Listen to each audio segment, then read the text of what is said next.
Hello friends, बहुत बहुत स्वागत है आपका एबीसी एकेडमी पर। फ्रेंड्स, आज के इस क्लास में आप 67वीं बीपीएससी और सीडीपीओ के लिए प्रैक्टिस सेट देख रहे हो।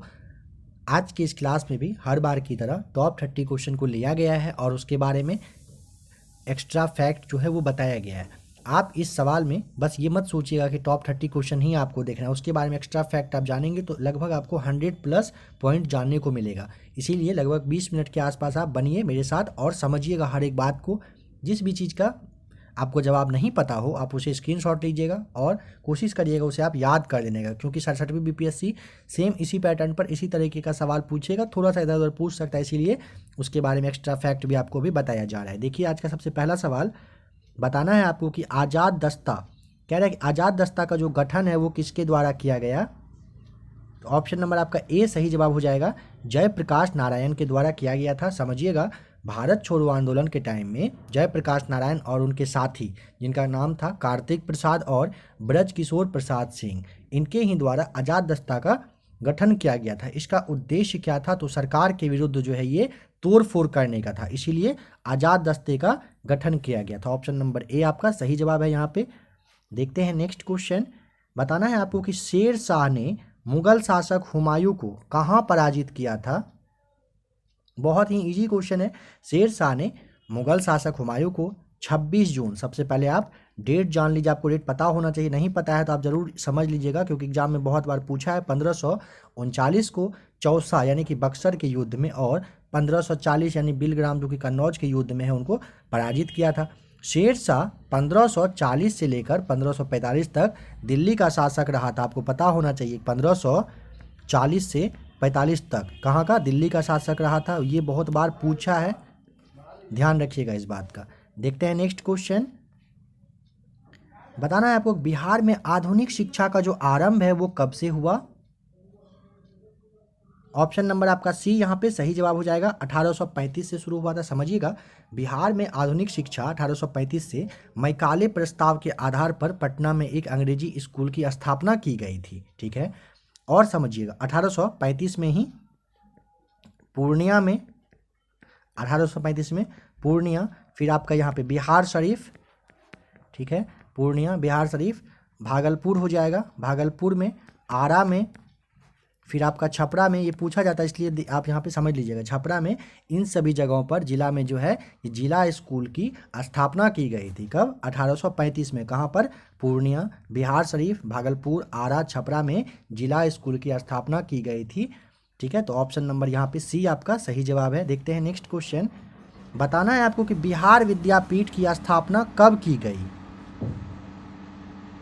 ऑप्शन नंबर आपका यहाँ पे बी हो जाएगा सही जवाब, 1921 में बिहार विद्यापीठ की स्थापना की गई थी। समझिएगा इसके बारे में, गांधी जी के द्वारा 6 फरवरी 1921 को 6 फरवरी 1921 को बिहार के सदाकत आश्रम में बिहार विद्यापीठ की स्थापना की गई थी।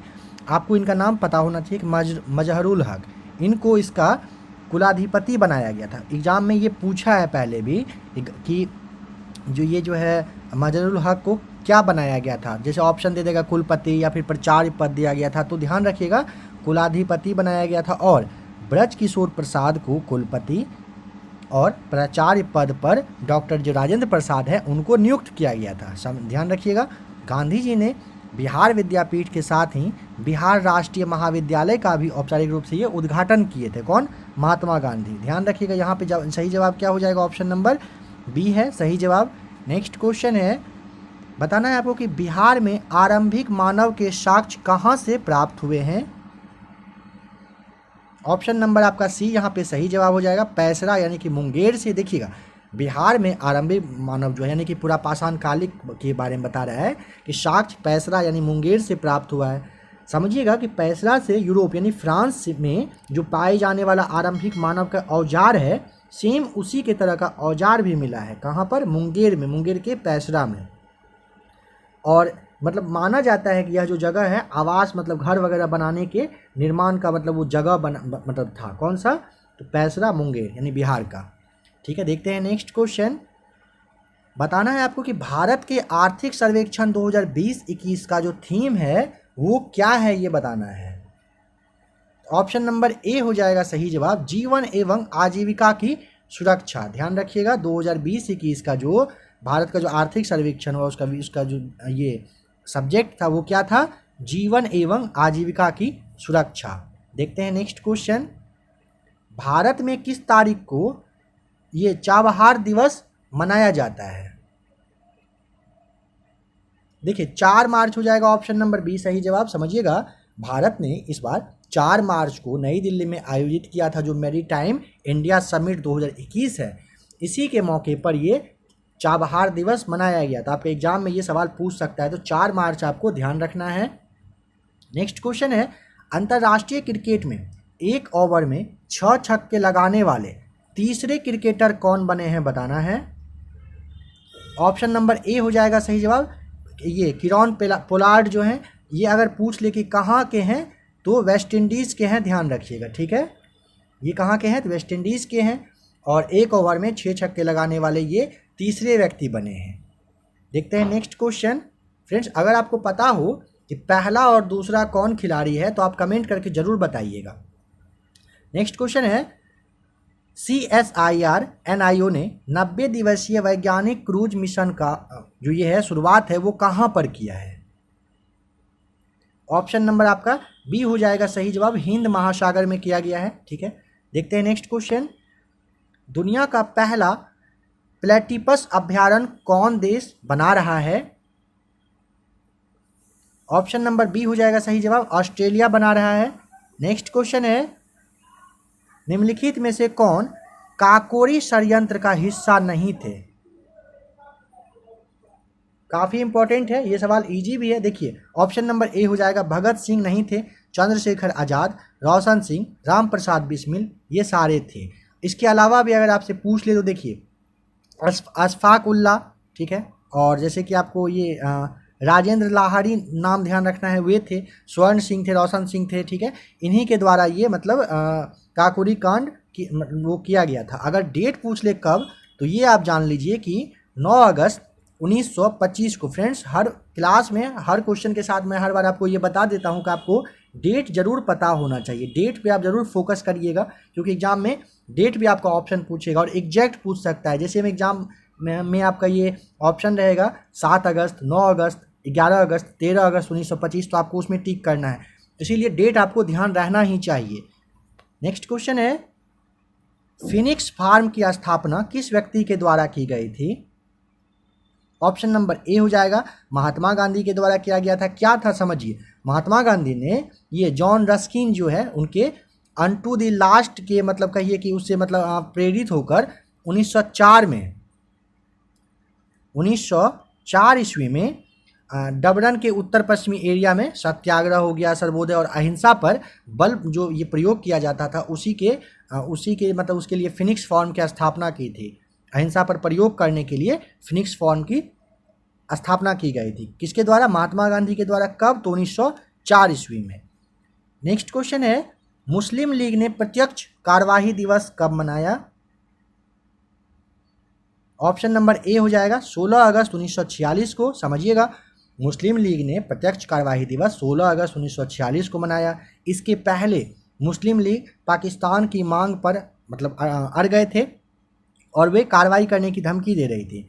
प्रत्यक्ष कार्रवाई दिवस पर देश भर में दंगा हुआ था। जो सबसे ज़्यादा अगर पूछे कि कौन सा मतलब राज्य था जो प्रभावित रहा था, तो वो आपको ध्यान रखना है, बंगाल सबसे ज़्यादा प्रभावित हुआ था, ठीक है। नेक्स्ट क्वेश्चन है, हिंदू महासभा की स्थापना कब की गई। ऑप्शन नंबर बी हो जाएगा 1915 में। देखिए हिंदू महासभा की स्थापना 1915 में मदन मोहन मालवीय के द्वारा इनका नेतृत्व में किया गया था। मदन मोहन मालवीय के नेतृत्व में किया गया था, ठीक है। ये मतलब वहाँ पे अध्यक्ष वो थे, नेतृत्व में किया गया था। और अगर पूछे कि अध्यक्षता वो मतलब अध्यक्ष कौन थे, तो कासिम बाजार के महाराजा जो थे उन्हीं की अध्यक्षता में हुई थी, ठीक है। और एक बात समझिएगा, इससे पहले एक बार 1909 में, ये ईस्वी आपको जान लेना है कि 1909 ईस्वी में एक बार पहले भी पंजाब में हिंदू महासभा की स्थापना हो चुकी है। तो अगर एग्जाम में वो पूछे तो आपको ध्यान रखना है पंजाब में हुआ था, और कब, 1909 में हुआ था। देखते हैं नेक्स्ट क्वेश्चन, 1930 में किसने इंडियन रिपब्लिकन आर्मी के नाम पर स्वाधीनता उद्घोषणा जारी की थी। ऑप्शन नंबर सी हो जाएगा सही जवाब, सूर्य सेन ने किया था, ध्यान रखिएगा। नेक्स्ट क्वेश्चन है, भोपाल गैस कांड में कौन सी गैस लीक हुई थी? ऑप्शन नंबर बी हो जाएगा, बहुत बार एग्जाम में पूछा है, बहुत सारे एग्जाम में पूछा जाता है, तो अगर आप डेट पूछ ले तो 2 दिसंबर 1984 आपको बिल्कुल याद रखना है। 1984 को भोपाल गैस कांड में मिथाइल आइसोसाइनाइड का वो गैस लीक हुआ था और इसमें लगभग 15,000 लोगों की मृत्यु हो गई थी। ठीक है, कितना? लगभग 15,000 लोग इसमें मर गए थे। नेक्स्ट क्वेश्चन है, इको मार्क का चिन्ह क्या प्रदर्शित करता है? ऑप्शन नंबर ए हो जाएगा, लेबल लगाने की व्यवस्था। नेक्स्ट क्वेश्चन है, बताना है कि चिकित्सा के क्षेत्र में गोल्डन आवर जो है ये मतलब किस चीज़ से संबंधित है? ऑप्शन आप यहाँ पे पढ़िए, जैसे गर्भ धारण पता लगाने में, बच्चे के जन्म का जो वास्तविक रूप से है उससे, हार्ट अटैक से, या फिर कैंसर के अंतिम चरण से। तो समझिएगा ऑप्शन नंबर सी हो जाएगा, हार्ट अटैक से। कैसे है तो देखिए, हार्ट अटैक जो होता है उसके 1 घंटे का जो बाद का टाइम होता है ना, वो काफ़ी इंपॉर्टेंट होता है। यदि इसमें आप सही तरीके से इलाज नहीं करवाते हैं पेशेंट का तो उनकी मृत्यु हो सकती है। इसी के लिए गोल्डन आवर नाम दिया गया है, मतलब हार्ट अटैक होने के 1 घंटा तक का जो टाइम पीरियड होता है उसे गोल्डन आवर के नाम से जाना जाता है। वो बहुत इंपॉर्टेंट होता है वो टाइम, बस 60 मिनट। नेक्स्ट क्वेश्चन है कि जब व्यक्ति वृद्ध हो जाता है तो सामान्यतः उसका रक्तदाब होता है, क्या होता है? ऑप्शन नंबर ए हो जाएगा, बढ़ जाता है। नेक्स्ट क्वेश्चन है, निम्नलिखित तत्वों में से किसका परमाणु भार एवं परमाणु संख्या लगभग समान है? ऑप्शन नंबर सी हो जाएगा, हाइड्रोजन। समझेंगे, हाइड्रोजन में आपको पता ही होगा न्यूट्रॉन नहीं होता है और उसमें परमाणु भार जो है वो केवल प्रोटॉन के कारण ही होता है। ठीक है, ऑप्शन यहाँ पे सी हो जाएगा, बिल्कुल सही। नेक्स्ट क्वेश्चन है, लोहा जिससे प्राप्त किया जाता है वह है, बहुत ही ज़्यादा इजी है, बहुत बार पूछा गया है, हेमेटाइट से प्राप्त किया जाता है। और ये जैसे मोनोजाट लिखा हुआ है यहाँ पे, ईट होगा यहाँ पे, ईट। मोनोजाइट जो है, मोनोजाइट से, रेत से ये अथोरियम प्राप्त होता है। ठीक है, और पिंच ब्लेड से यूरेनियम प्राप्त किया जाता है। पिंच ब्लेड से अगर पूछे तो यूरेनियम आपको ध्यान रखना है। ठीक है, देखते हैं नेक्स्ट क्वेश्चन। बताना है कि पदार्थ के संवेग और वेग के अनुपात में कौन सी भौतिक राशि प्राप्त की जाती है? ऑप्शन नंबर यहाँ पे बी हो जाएगा, द्रव्यमान। समझिएगा, किसी वस्तु के जो ये द्रव्यमान और जो वेग है उसके गुणनफल को ही वस्तु का संवेग कहते हैं। ठीक है, पता होना चाहिए। नेक्स्ट क्वेश्चन है, यदि चलती हुई वस्तु का वेग दुगुना हो जाए तो वस्तु की गतिज ऊर्जा क्या होगी? देखिए समझ लीजिएगा, यदि किसी वस्तु की गतिज ऊर्जा उसके द्रव्यमान और वेग के वर्ग के मतलब हो तो वह गुणनफल का आधा होता है। ठीक है, यदि किसी वस्तु की गतिज ऊर्जा उसके द्रव्यमान और वेग के वर्ग के गुणनफल का आधा होता है। ठीक है, यहाँ पे जो क्वेश्चन कह रहा है उसके अकॉर्डिंग वस्तु का वेग दुगुना किया जाएगा तो वस्तु की जो गतिज ऊर्जा है वो 4 गुनी हो जाएगी। ऑप्शन नंबर आपका यहाँ पे डी हो जाएगा सही जवाब। अगर दोगुना किया जाएगा तो वो 4 गुना हो जाएगा। नेक्स्ट क्वेश्चन है, मरुस्थल में मृग मरीचिका जो है ये उत्पन्न होती है। ठीक है, बताना है आपको कि उसका क्या कारण है।